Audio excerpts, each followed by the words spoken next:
back to Bayona's RC World. In today's video is the start of the build series of the top Flite Douglas DC3. Can't wait to get into this actual box, get into the build, the journey from start to finish, guys. I'm gonna take you along. I'm gonna see basically what goes into something like this as far as the actual build, any hiccups, tricks, tips, whatever. It's gonna be shown and showcased here on the channel. So sit back, relax, enjoy the video, enjoy the build series, and I'll see you at the end when it's all said and done and this aircraft is soaring up in the air.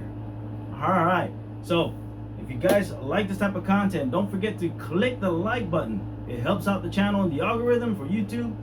Don't forget to subscribe if you are not subscribed, and if you are subscribed to the channel, I surely appreciate you. Alright, so without further ado, let's get on with the actual build.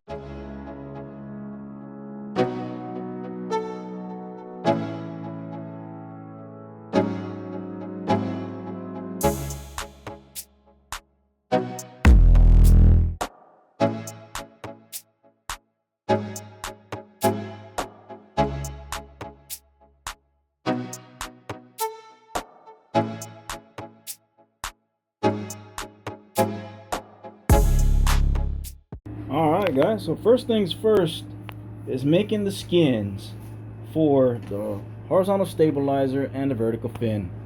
Alright, so we have to take the 3-inch 1/16 by 3-inch by 30, two of them, to make a 1/16 by 6-inch by 30. There should be 3 sheets of that, right? So one will be for the top, the other one will be for the bottom of the horizontal stab, and the third one will be for the vertical fin.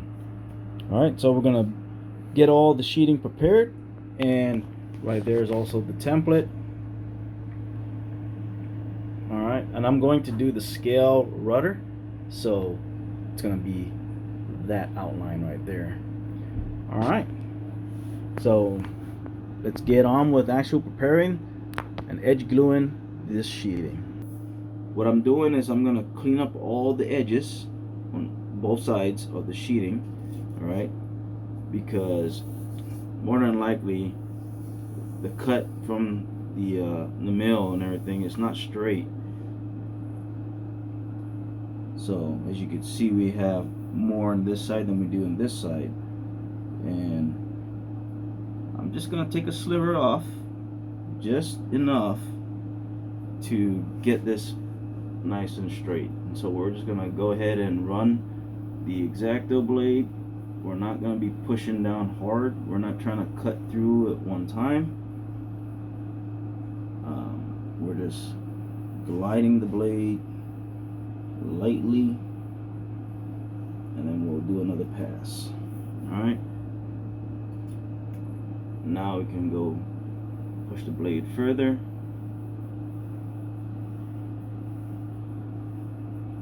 Just cut in what we can, and then we're just going to use the T-bar sander, sanding block, and we'll clean this edge up like so. Alright, real lightly, just run the edge just like that. Now we'll do this side. Alright, same thing. We'll see how bad the cut needs to come off. So we'll put the straight edge at the corners of the sheeting like that, and you will see that this is at the edge, but you see a lot of material in the middle. That means the sheeting is bowing outwards like that. Alright, so from there I'll go back in maybe about a 1/16 like that, and then we'll do the cut. Alright, once again, just a light round, first round. This is to establish the cut line, and then we can go ahead and actually cut all the way down. keeping your blade 90 degrees, you know, nice and straight, up and down. You don't want your blade canted like that, because you end up making a bevel, and when you're trying to join the materials together, they're not gonna go together flush.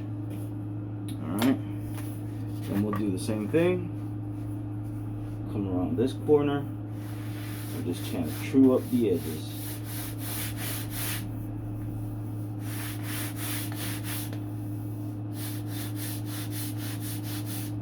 And once we combine these two together, you will see, well, we still need to do this one. Alright, so we're going to go ahead and finish up edge gluing the sheetings together. I already did the other two sets, so I'm going to do this one for you. Alright, so you can utilize CA for this, or you can use Titebond. Alright, you can go ahead and put pieces of tape on here, kind of hold it nice and tight together,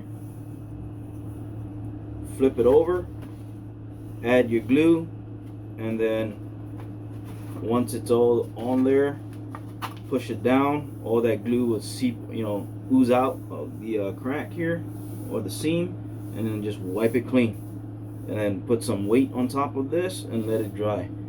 I can't wait that long. However, there is pros and cons in regards to utilizing like Titebond for this type of purpose here, because Titebond, as far as the seam is concerned, it's very easy on the seam, especially to hide when you do the sanding work. Alright, once you sand it down, it doesn't take much to cut it and look very clean like this. However, if you use CA and you do exactly what I'm about to do here, it does the same thing. It's just you gotta sand it just a little bit more. Alright, so let's go ahead and start. I'm gonna go ahead and kind of butt this thing together, keeping an eye where the seam is at, because it's such a good joint I can't really see where the seam is at. Alright, and then we're just gonna add some thin CA at this joint, or right before it gets cured. I'm gonna wipe it off. Alright, I'm gonna go ahead and push the rest down, keeping it nice and tight together, just like so. Add some CA in that joint, wipe it down. Do the same thing, just keep going and doing that. Alright,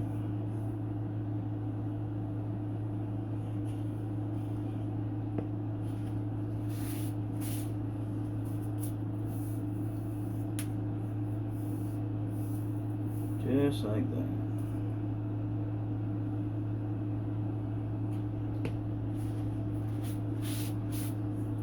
Alright, so that's done. You see on the opposite side, some of that CA seep through, which is a good thing. And then from here, you just basically take your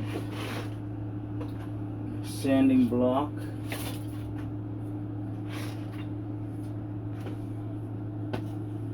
I'm going to use 120 grit sandpaper for this.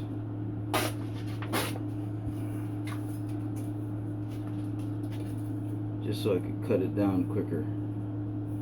Alright.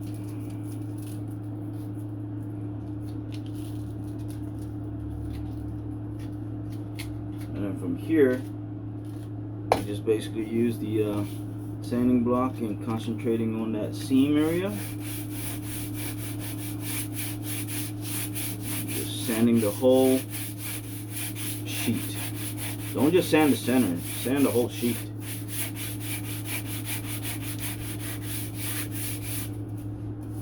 Alright.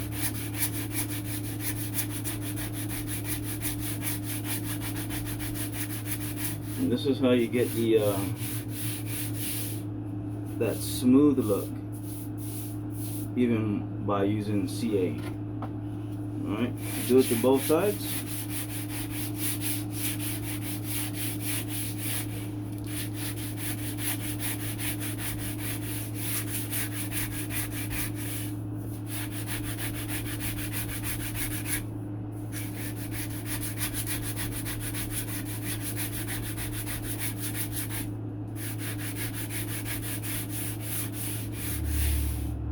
just like that.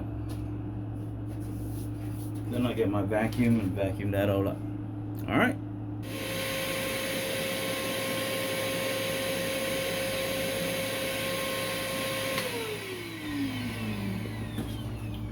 All right. We got sheeting basically nice and smooth, sanded. We're not gonna have to do much sanding once we get this onto, like, let's say the wing, horizontal stabilizer, or vertical fin. All right, now if you wait to do the sanding until you already applied it onto the wing, the stabs and all that stuff, it's you're not gonna get that nice smooth finish, because all the ribs that is underneath pushing up on there, you're gonna end up cutting too thin on those areas, and all the open bay areas, right, the sanding block is gonna push the sheeting down, so you won't get that area cut down really well.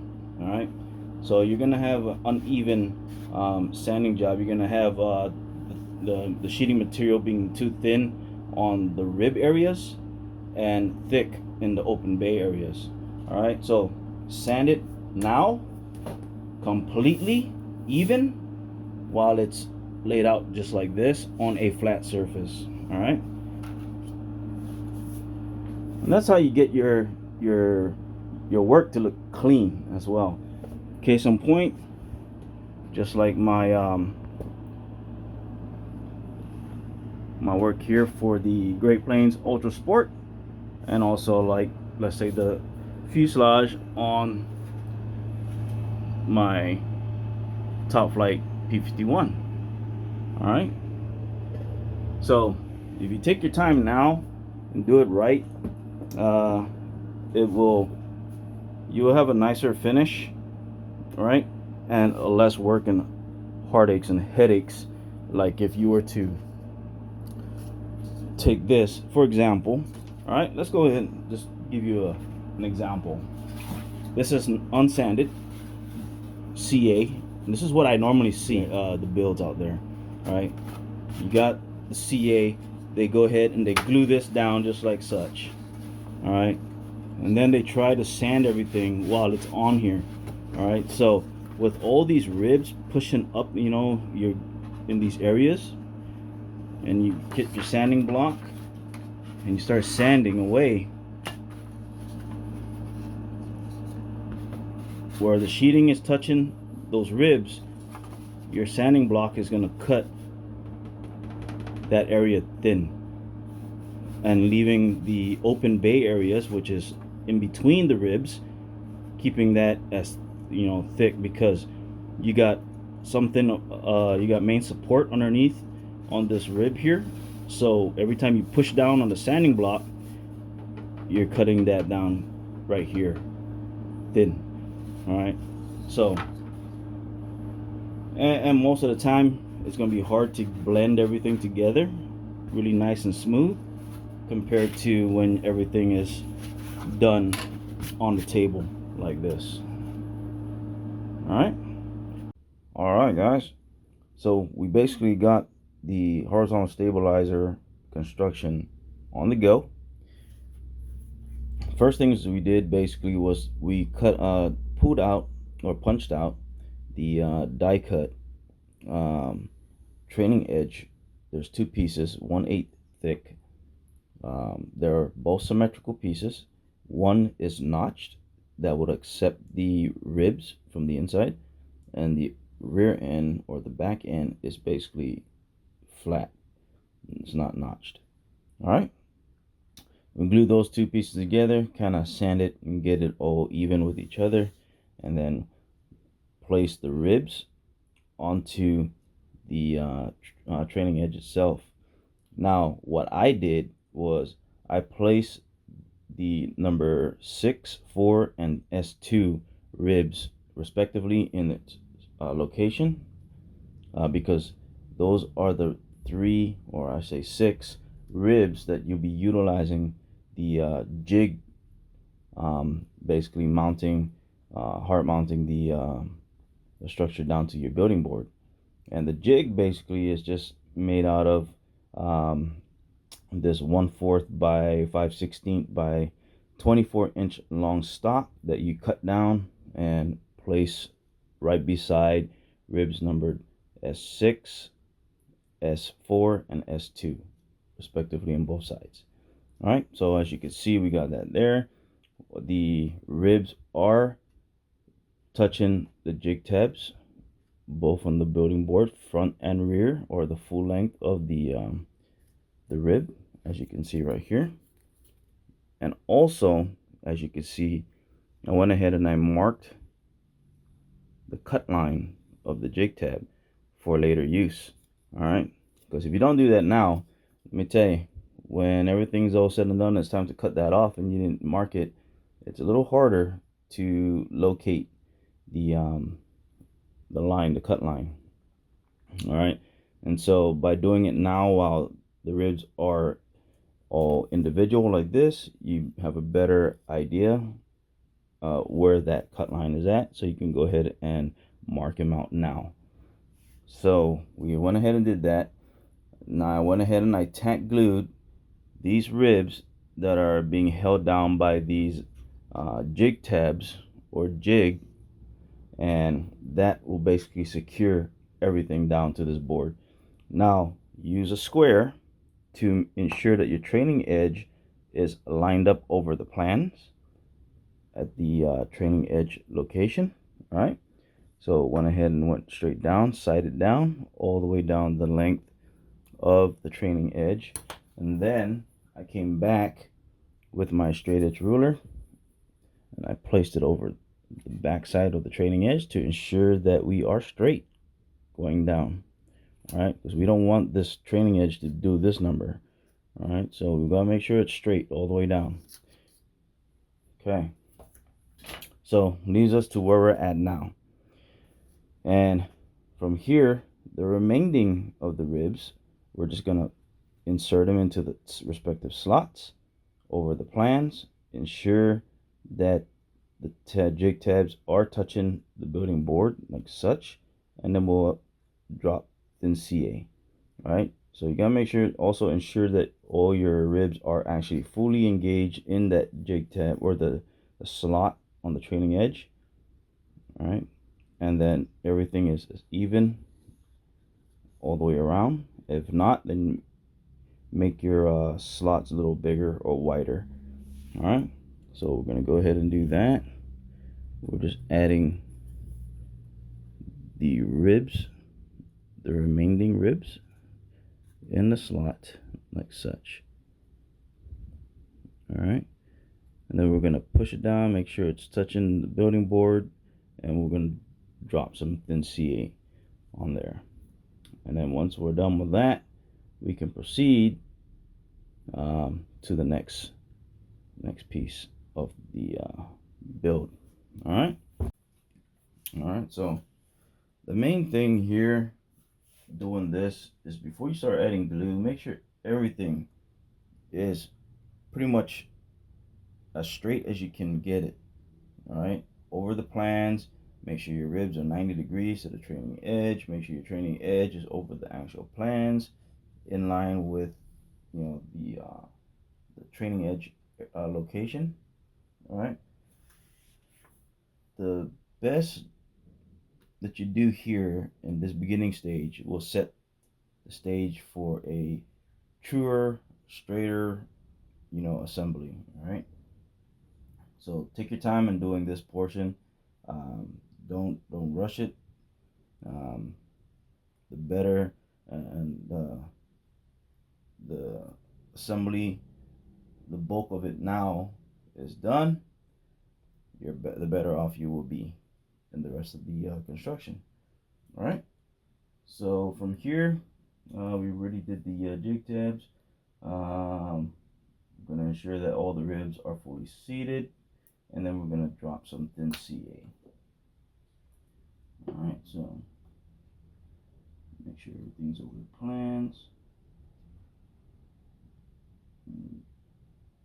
The jig tab is touching.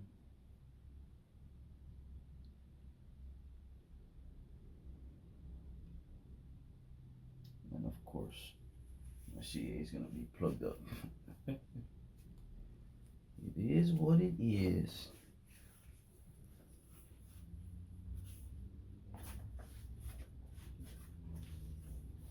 Alright, so like I said, I'm going to ensure that your ribs is basically in that trailing edge notch, touching the trailing edge, fully seated in there, over the plans.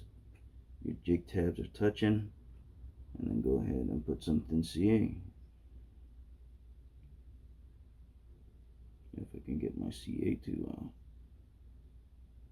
to flow.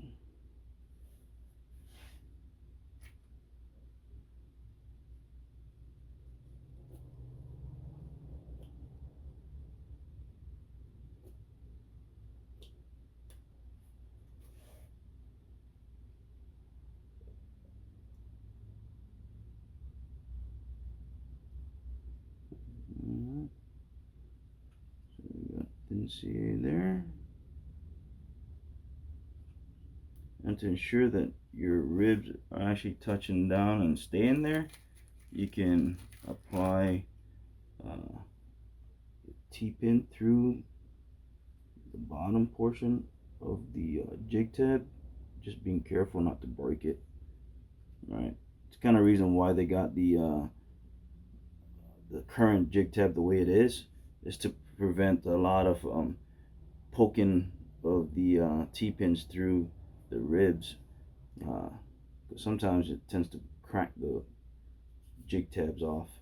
Alright, but I'm just using one just to hold that front down to make sure everything stays. Alright, go ahead and take your S3, once again making sure it's even up top, lined up with the plans, completely engaged on the trailing edge here, and then we're just going to go ahead and drop some thin CA right down in there. Alright, all while also making sure that the rest of your ribs are still touching down. Alright, you don't want any warpage at this point of the assembly. And like I said, I'm just gonna do this just to add additional insurance that everything is being held down.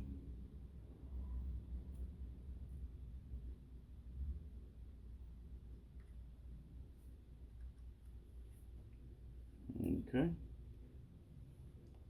we're not going to be gluing this one in just yet.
Okay. Just like that. Making sure everything is still nice and tight on the board.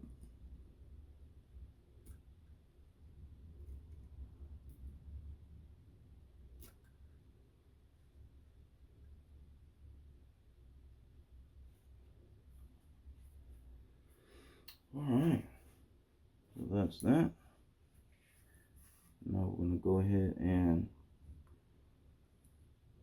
cut a 1/2 inch long piece from 1/4 by 3/4 by 30 balsa stick, and we're going to glue that basically right here, because that is going to be the rudder torque rod block right back here. So 1/4 by 3/4 by 30. There it is. It's going to be from this stock. I'm just basically going to get this right here, and this one is roughly 1.5 inches in length.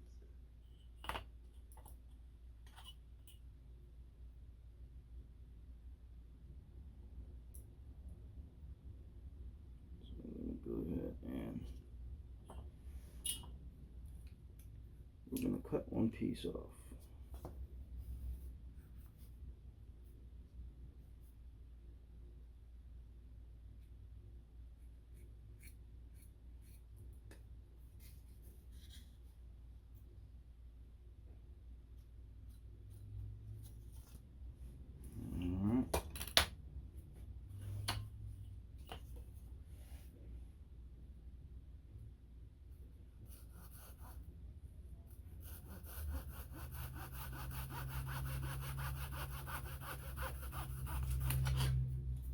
I'm just going to basically do it just like that right there.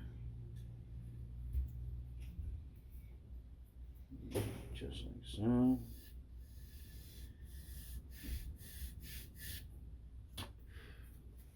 Just going to clean that up. And this is going to get glued just like that right there.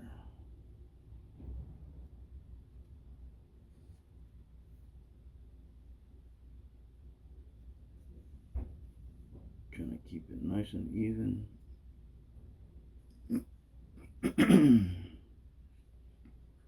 Alright.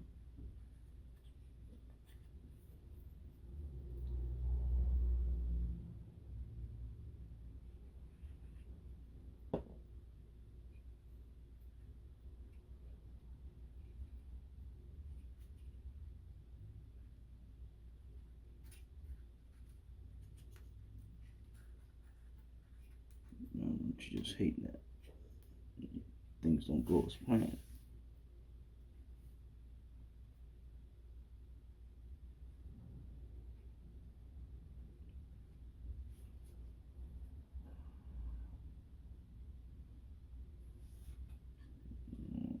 Okay,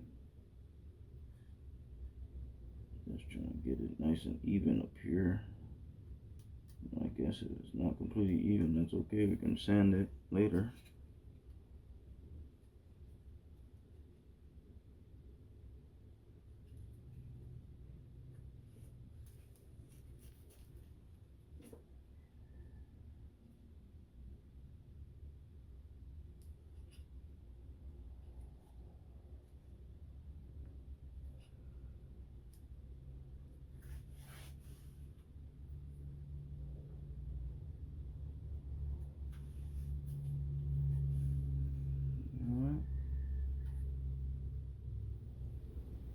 Alright, so the next thing we're going to be doing here is gluing S1 now to the actual assembly, since we actually have the torque rod block glued in.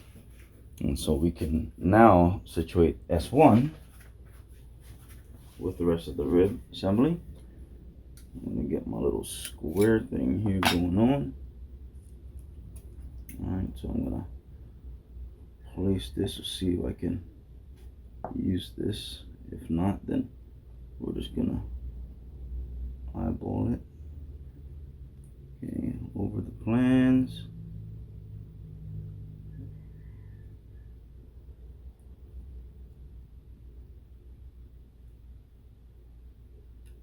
That works for me, just like that. Making sure.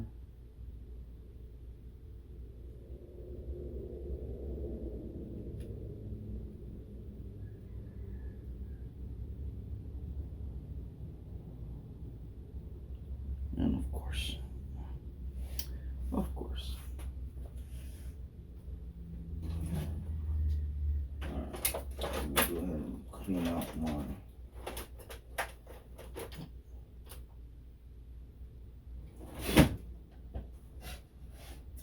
clean up my CA.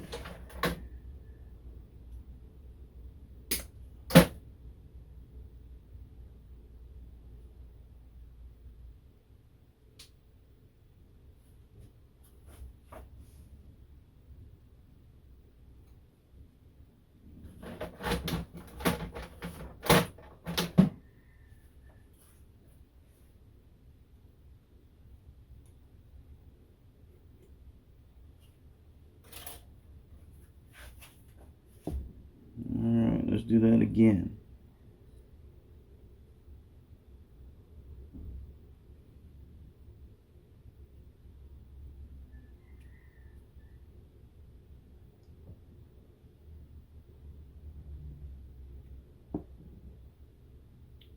Drop some CA there. You can just do it like this as well. Alright, that works for me. Then we'll use the leftover. No, we got leftover. Put it up for that.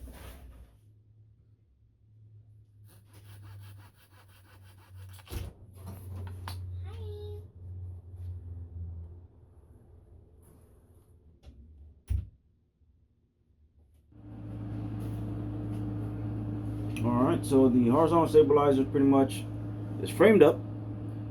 What we gotta do now is just sand all the top portion here, just blending everything in. It's not gonna be much because everything is pretty much right there, but we still got just a little bit where it's a little low or high, you know. So we're just gonna take the T-bar sander and we're just gonna sand everything nice and smooth, taking off all the T-pins, and then we're gonna go ahead and sheet the top. All right, so we're gonna go ahead and remove the basically the whole structure here. I don't got anything. Oh yeah, I got that. I got this. I got this. I got this, and everything else is just there, if I'm not mistaken. Yep. Alright, so there you go. So if I ever need to, I just could come back here and just slide this back in, you know, type deal. Alright. But we're gonna go ahead and we're gonna sand this, you know, get it nice and prepped, ready for sheeting. Alright guys, so we're going to go ahead and sheet the horizontal stab here. And what I got is this rag that I had soaked with water, and I want to go ahead and wet the front leading edge area right here, the sheeting. Alright, so that's pretty much what I'm doing, just getting this whole front end nice and saturated with water. Therefore, it can conform to the front end here, because this one, it goes down that way and that way, so in 3 different directions here. All right, so you want to ensure that the sheeting is pliable as much as it can be, right? Especially up here in this area, because it needs to go completely forward like that, but yet also down this way. Alright, so we have to take care of that. Alright,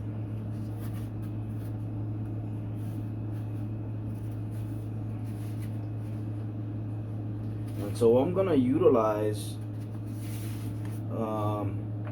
Titebond and CA to glue the sheeting on here. Alright, or I might just go ahead and use CA all the way through. Yeah, we'll see. Let's do we'll do thick.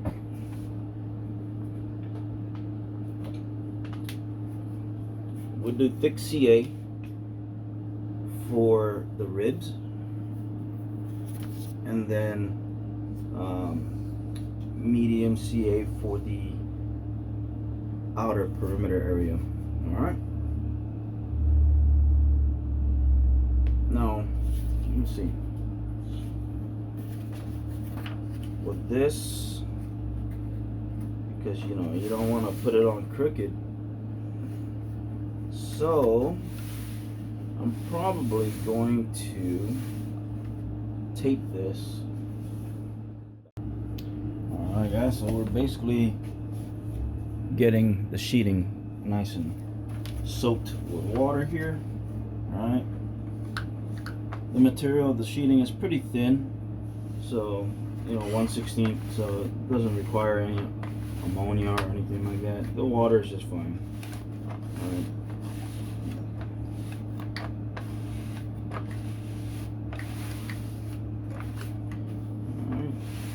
Just like that, just getting it where it's gonna be, you know, user friendly, nice and pliable. As you can see right here, it's conforming to the leading edge here, the structure. Because the front curves down like that, and also around like this. All right, so I'm gonna go ahead and start adding some CA. You can use Titebond if you want. You can use you know, whatever adhesive. You just gotta tailor how you apply the sheeting onto your structure based off of that adhesive. So if you're using CA, you know that the minute it touch, it's gonna get stuck. If you're using Titebond, you got time to move it, you know, move it around and everything like that. But you're gonna have to put something on top to ensure that every single rib is stuck and adhered to the sheeting. All right, or you can use both Titebond and CA. All right, use Titebond for the ribs, use CA for the outer perimeter, like the trailing edge and the leading edge. You know, you can do it like that.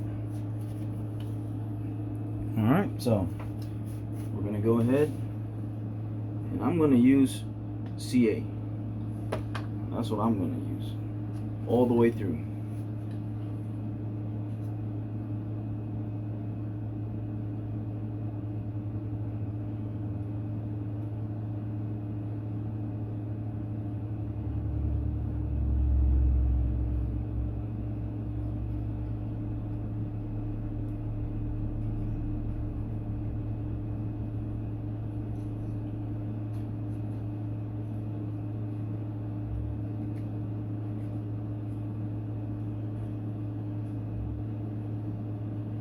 Kind of move with the quickness here because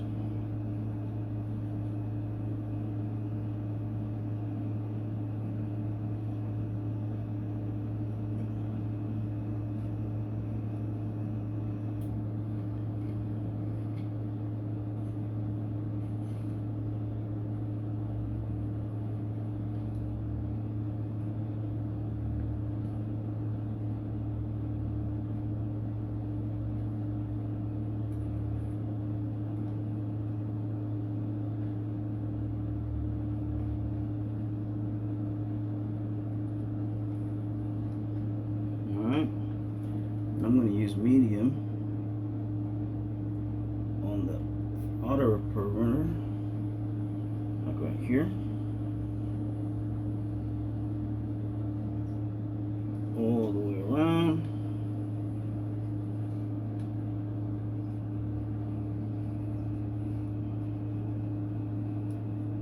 Just like that.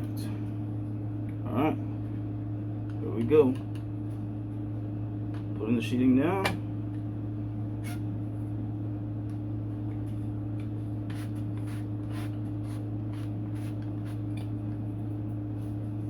Okay.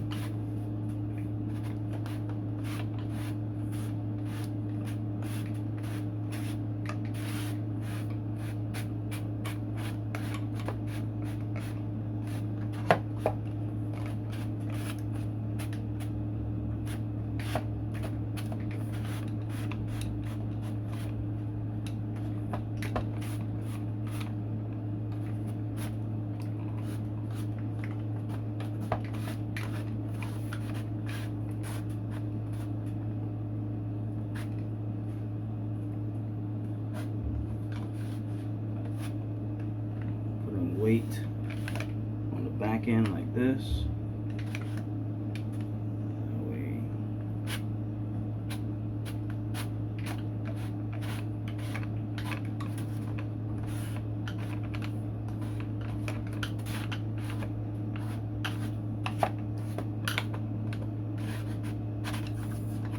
Okay, now we're gonna get this front end here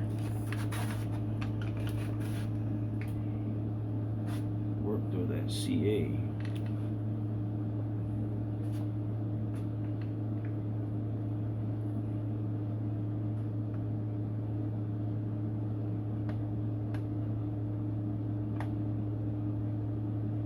Alright guys, so we got the sheeting basically on for the top, or is it the bottom? Top. Got some dumbbell plates or weights on there just to kind of hold everything down while the CA cures. But other than that, yeah, we're moving along quite nicely.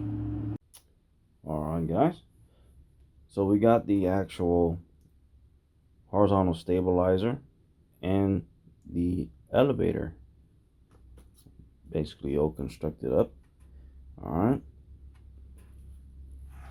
so what we need to do from here now, the elevator, basically the elevator halves are just tack glued to the trailing edge of the horizontal stabilizer. You need to go ahead and basically shape, sand down the leading edge of the elevator to match the contour of the horizontal stab. Alright,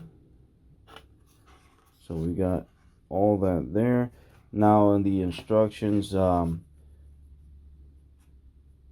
they say to go ahead and get that leading edge contoured in the earlier stages before applying the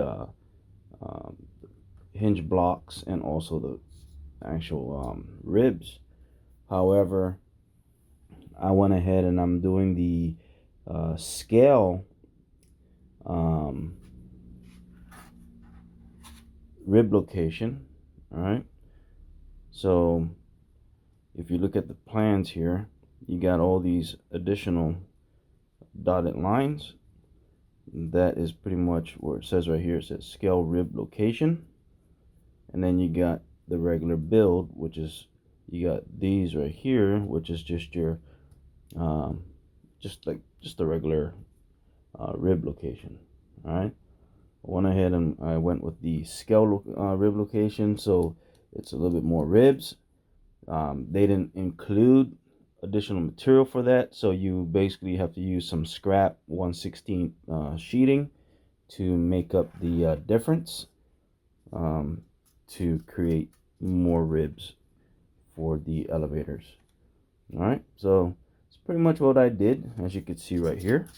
All right, so I kind of went backwards on this, so I did not shape the leading edge of the elevator parts yet.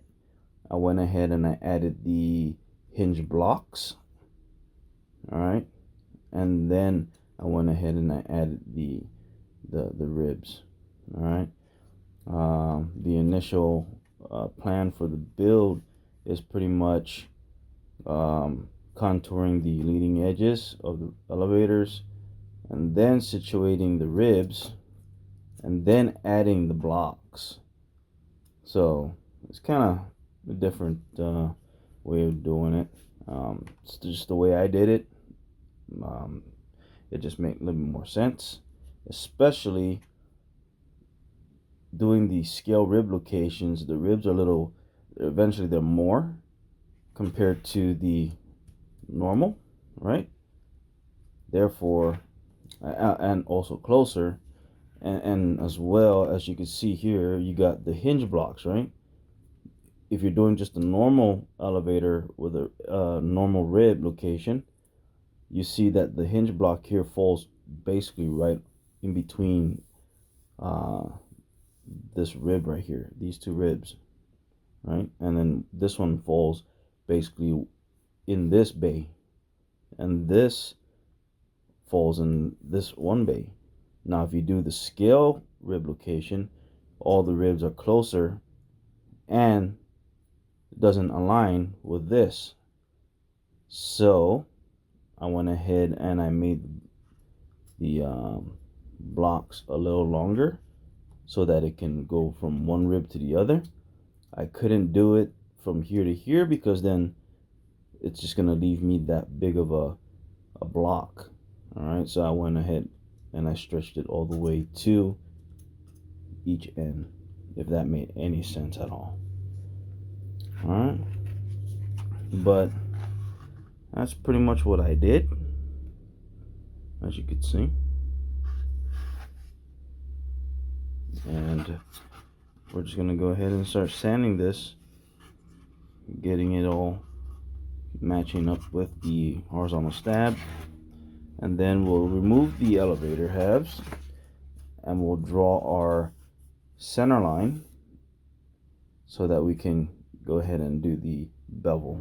Alright, so we got pretty much elevator beveled, hinged. Alright, I'm just using CA hinges right now, but I'm going to be utilizing the nylon, what you call this, epoxy type hinges. Eventually I'm going to have to widen up the hole or the slot, but for the meantime, just to get it all assembled and functioning, I just went ahead and did the CA hinges for now. Alright,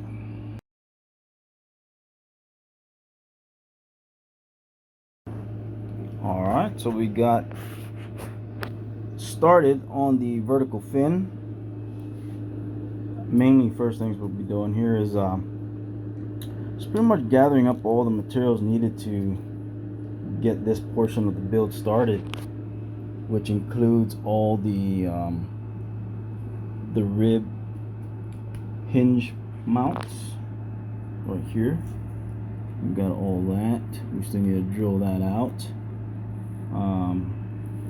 Went ahead and I cut all the emboss areas here, because if you're doing the regular rudder setup, all the ribs are actually extended all the way out to here. So since I'm doing the scale version, I had to cut it at the emboss line that was provided there.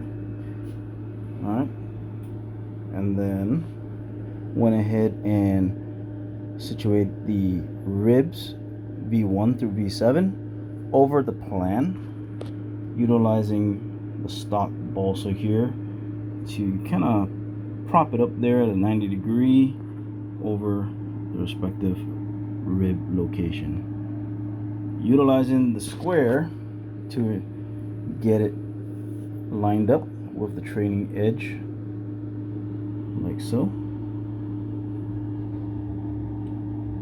Alright, so everything is just right over the plans, and you can see exactly how I'm lining it up. You see the very tip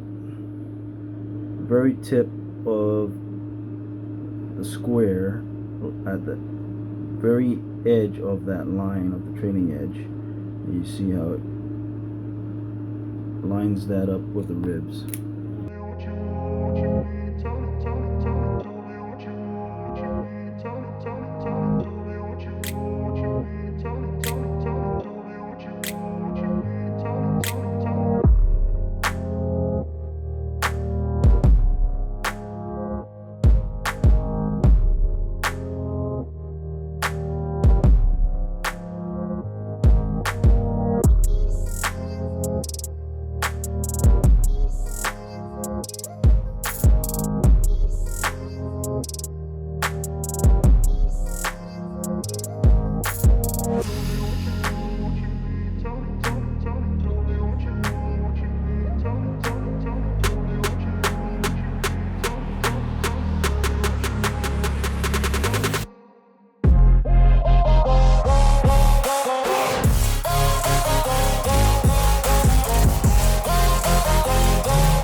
Alright, so we got the whole left hand side pretty much sheeted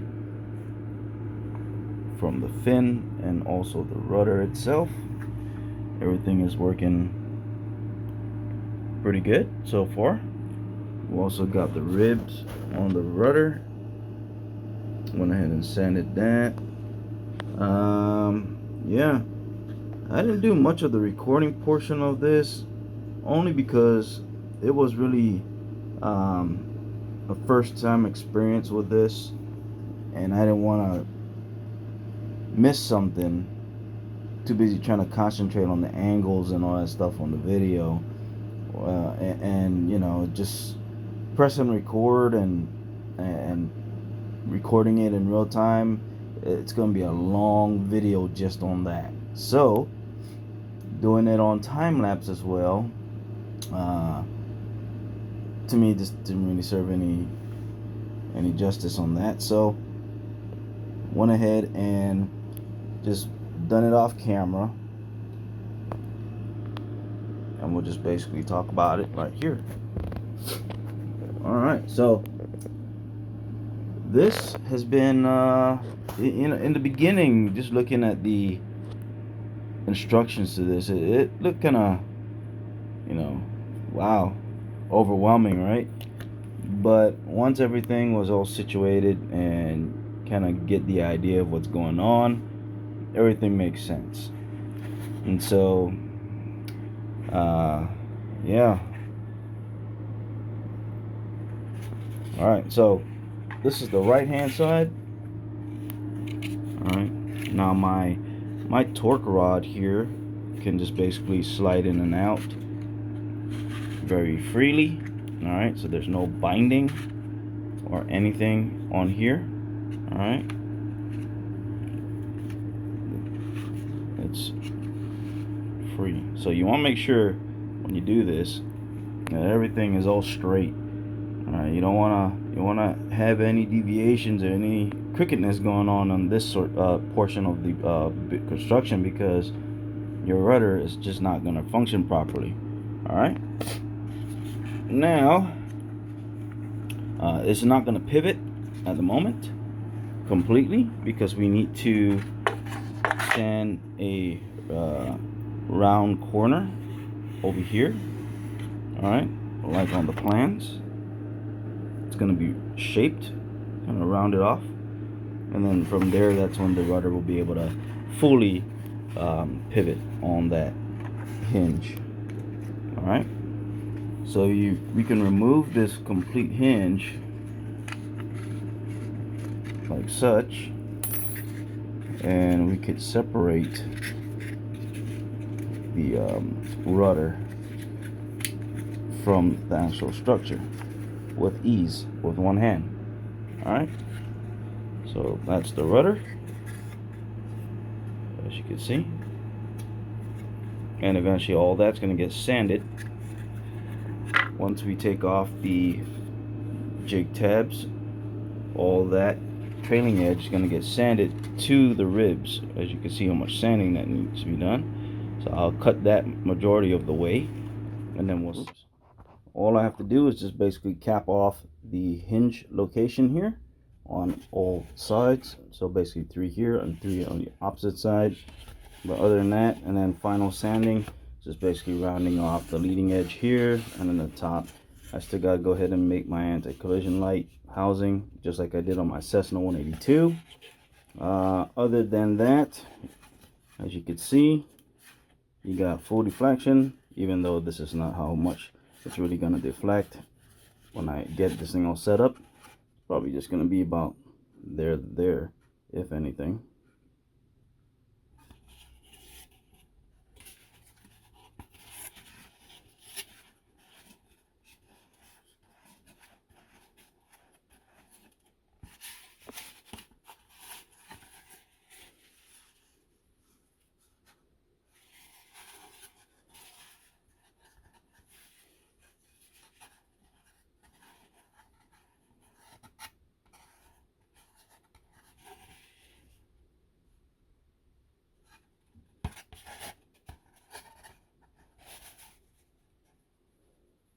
All right.